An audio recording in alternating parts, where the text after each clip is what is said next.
បាទជម្រាបសួរបងប្អូនអរគ្នាថ្ងៃនេះមានម៉ាស៊ីនច្រូតមួយគ្រឿងដាក់លក់បងប្អូនណាមានចំណាប់អារម្មណ៍ចង់បានម៉ាស៊ីនច្រូត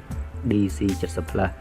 021បងប្អូនណា DC 70 Plus 021បងប្អូនអាចមកមើលបានម៉ាស៊ីនច្រូតនេះគឺនៅស្អាតម៉ាស៊ីនប្រអប់លេខប៉ុងអី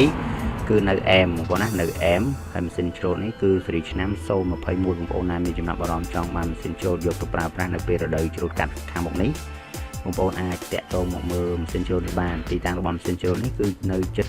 ក្រុមវងមូស្វែងរកខេត្តព្រៃវែងលេខទូរស័ព្ទតាក់ទងគឺនៅចំណងជើងបងប្អូនមានចំណាប់អារម្មណ៍ចង់បានម៉ាស៊ីនច្រូតបងប្អូនអាចមកមើលបានចំណាក់រូបភាពក្នុងវីដេអូនេះជូនបងប្អូនដល់មួយស្លឹកក្នុងស្លឹកម៉ាស៊ីនច្រូតនេះវា3000ម៉ោងជាងបាទ3000ម៉ោងជាងអញ្ចឹងបងប្អូនណាចង់ឃើញចង់មើលផ្ទាល់ចង់សាកផ្ទាល់បងប្អូនអាចមកមើលបានបើត្រូវចិត្តចាប់ចិត្តចាំបងប្អូនចរចាតម្លៃខ្ញុំដាក់រូបភាពជូនបងប្អូននេះទាំងអាឡូទាំងកង់អីគឺអែមតែម្ដងគឺនៅស្អាតតែម្ដងអត់មានច្រេះអីទេបងប្អូនមើលតាមរូបភាពហ្នឹងទៅបើថាត្រូវចិត្តចាប់ចិត្តអាចមកមើលដល់ទីកន្លែងលេខទូរស័ព្ទតាក់ទងគឺនៅចំណងជើងអញ្ចឹងរូបភាពខ្ញុំដាក់ជូនបងប្អូនប៉ុណ្ណឹងបាទត្រូវចិត្តអាចតាក់ទងបានអរគុណជម្រាបលា